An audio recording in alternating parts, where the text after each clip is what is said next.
நான் என்னோட family ஷாப்பிங்கை D நகர் உஸ்மான் ரோட்ல இருக்கிற வேலவன் ஸ்டோர்ஸ்ல முடிச்சிட்டேன். நீங்களும் மிஸ் பண்ணாம வேலவன் ஸ்டோரை வந்து விசிட் பண்ணுங்க. Velavan stores, Usman road, T Nagar, Chennai மற்றும் தூத்துக்குடி. இன்னொன்னு சொல்றார், எடப்பாடி பழனிசாமிக்கு பாரதிய ஜனதா எதிர்த்து பேச முடியுமாங்கிறார். ஏய், நாங்க நாடாளுமன்றத்தையே 22 நாட்கள் ஒத்தி வச்ச கட்சிடா அதிமுக கட்சி. நாங்க வந்து ரியலா செஞ்சு காட்டுறோம். உண்மையா எதை எதுக்க வேணுமோ அதை எதிர்ப்போம், எதை ஆதரிக்க வேணுமோ அதை ஆதரிப்போம். தமிழ்நாடு நலன் சார்ந்த பிரச்சனை ஆதரிப்போம்.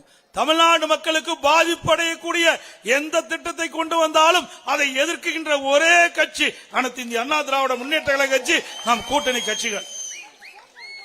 காவிரி நதிநீர் பிரச்சனை வந்ததுங்க, உச்சநீதிமன்றம் தீர்ப்பு கொடுத்தாச்சு.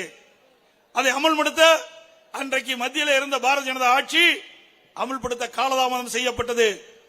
உடனடியாக நம்முடைய நாடாளுமன்ற உறுப்பினர்கள் 37 பேர் இருந்தாங்க. அந்த 37 பேருக்கு ஆலோசனை கொடுத்தோம். அந்த ஆலோசனை பேர்ல 22 நாட்கள் இந்திய நாடே வியக்கின்ற அளவிற்கு நாடாளுமன்றத்தை ஒத்திவைத்த கட்சி அதிமுக கட்சி. திரு ஸ்டாலின் அவர்களே, சரியான அழுத்தம் கொடுத்தோம். அந்த அழுத்தம் கொடுத்த காரணத்தினால மத்திய அரசு உச்சநீதிமன்ற தீர்ப்பின்படி காவிரி மேலாண்மை ஆணையம், காவிரி நீர் முறைப்படுத்த குழு ரெண்டையும் அமைச்சு காட்டணுமா இல்லையா? நீ வாய்க்கிலேயே பேசுறீங்களா? கூட்டம் பேசிட்டு இருக்கீங்களா? நீட் தேர்வு ரத்துன்னு யாருக்கு ஏமாற்று வேலை? நினைச்சு பாருங்க. இந்த நீட் தேர்வை குறித்து நாடாளுமன்றத்திலே ஒரு நாளாவது பேசி நாடாளுமன்றத்தை ஒத்தி வைக்கின்ற தெம்பு திராணி தில்லு குலுக்கு இருக்குதா? இல்லையே. இதை கொண்டு வந்ததும் திமுக தான். 2010 டிசம்பர் 21 அன்றைக்கு திமுக சுகாதாரத்துறை இணையமைச்சர் காந்தி செல்வன் அவர் இருக்கின்ற பொழுதுதான் அந்த நீட் தேர்வுக்கு நோட்டிபிகேஷன் போட்டாங்க, அரசாணை வெளியிட்டாங்க. அப்ப மத்தியில் காங்கிரஸ் ஆட்சி, திமுக அந்த அமைச்சரவையில் இடம் பெற்றிருந்தாங்க. காந்தி செல்வன் சுகாதாரத்துறை, திமுக சுகாதாரத்துறை இணையமைச்சர் இருக்கின்ற பொழுதுதான் இந்த நீட் தேர்வை கொண்டு வந்தீங்க. அப்ப எவ்வளவு நாடகம் பண்றாங்க பாருங்க, எவ்வளவு நாடகம் நடிக்கிறாங்க பாருங்க, மக்களை எல்லாம் எப்படி ஏமாற்றுறாங்க பாருங்க. திரு ஸ்டாலின் என்ன சொன்னாரு? 2021 சட்டமன்ற பொதுத் தேர்தல் போது திமுக ஆட்சிக்கு வந்த உடனே முதல் கையெழுத்து நீட் தேர்வு ரத்து செய்யப்படும். போட்டாருங்களா? அவருடைய மகன் உதயநிதி சொல்றார், நாங்க நீட் தேர்வு ரத்து செய்வதற்கு ரகசியம் இருக்குதுனார். இன்ன வரைக்கும் ரகசியத்தை கண்டுபிடிக்கவே முடியல. சொல்லப்ப நாட்டு மக்கள் தயாரா இருக்கிறாங்க, என்ன ரகசியம் சொல்லு. சரி, அதுக்கு பிறகு எல்லா மக்கள்கிட்ட கையெழுத்து வாங்கினாங்க. அந்த கூட்டணி கட்சி தலைவர்கள்லாம் கையெழுத்து போட்டு கொடுத்தாங்க. பல லட்சம் கையெழுத்து வாங்கினதாக பத்திரிகையிலையும் ஊடகத்திலையும் செய்தி வெளியிட்டாங்க. சேலத்தில் திமுக இளைஞர் மாநில மாநாடு நடத்துறது. அந்த மாநாட்டில் கையெழுத்து வாங்கின அந்த பேப்பர்லாம் கொண்டாந்து அடுக்கி வச்சிருந்தாங்க. திரு ஸ்டாலின் பேசுகின்ற பொழுது அந்த பேப்பர்லாம் பறக்க விட்டு அங்கு இருக்கின்ற அந்த கூட்டத்தில் அமர்ந்திருந்த காலில் மிதிப்பிட்டு குப்பை தொட்டிக்கு போனதுதான் மிச்சம். இதுதான் நீட் தேர்வு ரத்து செய்கின்ற லட்சணம். திமுக திராவிட மாடல் ஆட்சியினுடைய நிலைப்பாடு இதுதான். யாரை ஏமாத்துறீங்க? அதே வேளையில் சிந்திக்க வேண்டும். அனைத்து இந்திய அண்ணா திராவிட முன்னேற்ற கழகம் ஆட்சி இருக்கின்ற பொழுது 2017-18 நான் முதலமைச்சராக இருந்தேன். அந்த காலகட்டத்தில் நம்முடைய நீட் தேர்வை ரத்து செய்ய முடியாத ஒரு சூழ்நிலை. அதற்கு மாற்றாக அரசு பள்ளியிலே படிக்கின்ற மாணவ செல்வங்கள் தமிழ்நாட்டில் 41% அரசு பள்ளியிலே படிக்கின்றார்கள். ஏழை எளிய ஒடுக்கப்பட்ட நசுக்கப்பட்ட தாழ்த்தப்பட்ட கிராமத்தில் இருக்கின்ற உழைக்கின்ற மக்களுடைய குழந்தைகள் அரசு பள்ளியிலே படித்துக் கொண்டிருக்கின்றது. அத்தனை பேரும் ஏழைகள். அவருடைய கனவு நனவாக வேண்டும் என்பதற்காக எதிர்கட்சி கோரிக்கை வைக்கல, மக்கள் கோரிக்கை வைக்கல, என் மனதிலே பட்டது. உடனடியாக அதிகாரி அழைத்தேன், சட்ட ஒழுங்கு அழைத்தேன். இதை நடைமுறைப்படுத்த வேண்டும். இந்த ஏழை குடும்பத்தில் பிறந்த மாணவ மாணவியும் MBBS டாக்டர் ஆக வேணும், பல் மருத்துவராக வேணும். அதுக்கு சட்டத்தின் மூலமாக ஒரு அங்கீகாரம் கொடுக்க வேண்டும் என்று எண்ணி அதிமுக ஆட்சியில அரசு பள்ளியில் படிக்கின்ற மாணவ மாணவிகளுக்கு 7.5% உள் இடஒதுக்கீடை கொண்டு வந்து சட்டம் இயற்றப்பட்டு அமல்படுத்தப்பட்டு இன்று தினம் 2160 பேர் MBBS படிக்கிறாங்க. அரசு பள்ளியில் படித்த ஏழை மாணவர்கள் பல் மருத்துவராக படிக்கிறாங்க. இதுதான் சாதனை, இதுதான் சாதனை. அந்த 7.5% சட்டத்தை இயற்றும் போது கூட கவர்னர் கையெழுத்து போட மறுத்துட்டார். முதலமைச்சருடைய அதிகாரத்தை பயன்படுத்தி இந்தியாவிலேயே நான் ஒருவன் தான் கையெழுத்து போட்டேன்.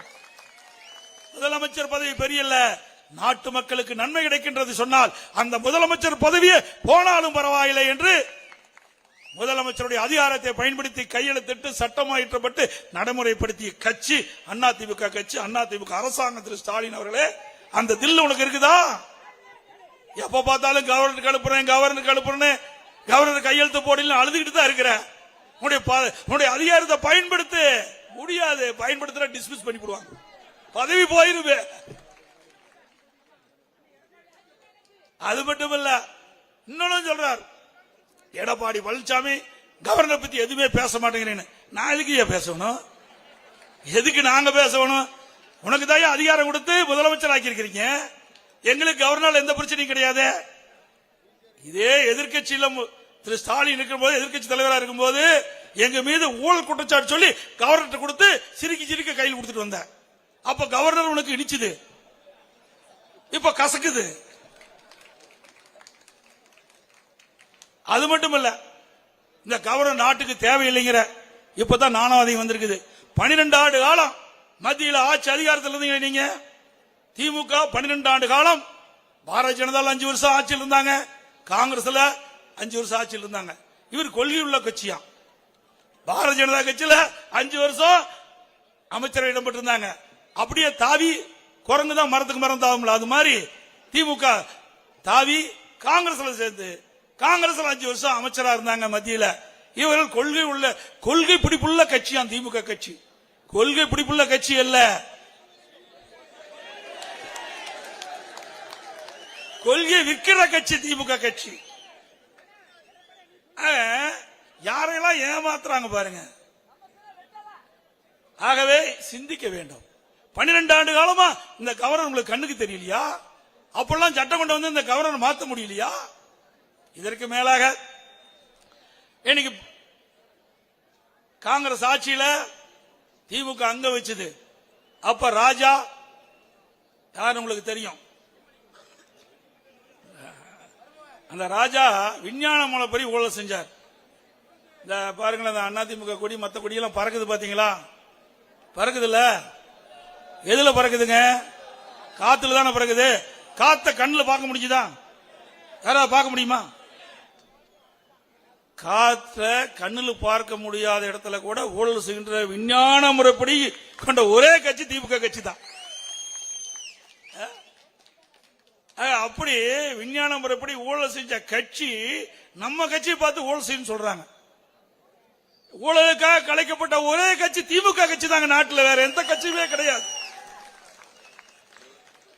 இன்றைக்கு அதுவும் காங்கிரஸ் ஆட்சி நடந்துட்டு இருக்குது மத்தியில். அப்ப திரு கருணாநிதியுடைய மகன் அழகிரி அமைச்சரா இருக்கிறார். அந்த காலகட்டத்தில் திரு ராஜா அவர்களையும் திருமதி கனிமொழி அவர்களையும் கைது செய்து ஜிகார் ஜெயிலில் அடைக்கிறாங்க. யாரு? அவருடைய ஆட்சி. மத்தியில காங்கிரஸ் ஆட்சி, அந்த அமைச்சரவையில் திமுக அங்கம் வைக்குது. திரு கனிமொழியுடைய அண்ணன் தான் அமைச்சரா இருக்கிறாரு. அந்த காலகட்டத்திலே கைது பண்ணி திகார் ஜெயிலில் அடைச்சாங்க. எதிர்கட்சி போராட்டம் பண்ணி அடைக்கல, மக்கள் போராட்டம் பண்ணி அடைக்கல. அவருடைய ஆளுகின்ற கட்சியே அவர்களை கைது செஞ்சு அடைச்சிருக்கான்னு சொன்னா அதுல ஊழல் நடந்திருக்குதான்னு மக்கள் சந்தேகப்படுவாங்க. அது உண்மைதாங்க. இப்ப மறுபடியும் தூசி தட்டி இன்றைக்கு மத்திய அரசு அவர்கள் மீது இன்றைக்கு வழக்கு தொடர்ந்ததா பத்திரிகை செய்து இன்றைக்கு விரைவாக எங்க போவான்னு தெரியல, நல்ல பாதுகாப்பான இடத்துக்கு போவாங்க. அங்கதான் பாதுகாப்பான இடம். இப்போ ஏற்கனவே அண்ணா திமுக பல கட்சிக்கு மாறி போய் ஒருத்தர் அண்ணா திமுக துரோகம் செஞ்சவருக்கு எங்க இடம்?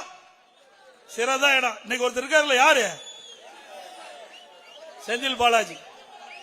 அண்ணா திமுகவுக்கு யார் துரோகம் செஞ்சாலும் கடைசியா கிடைக்குது சிறை தண்டனை தான்.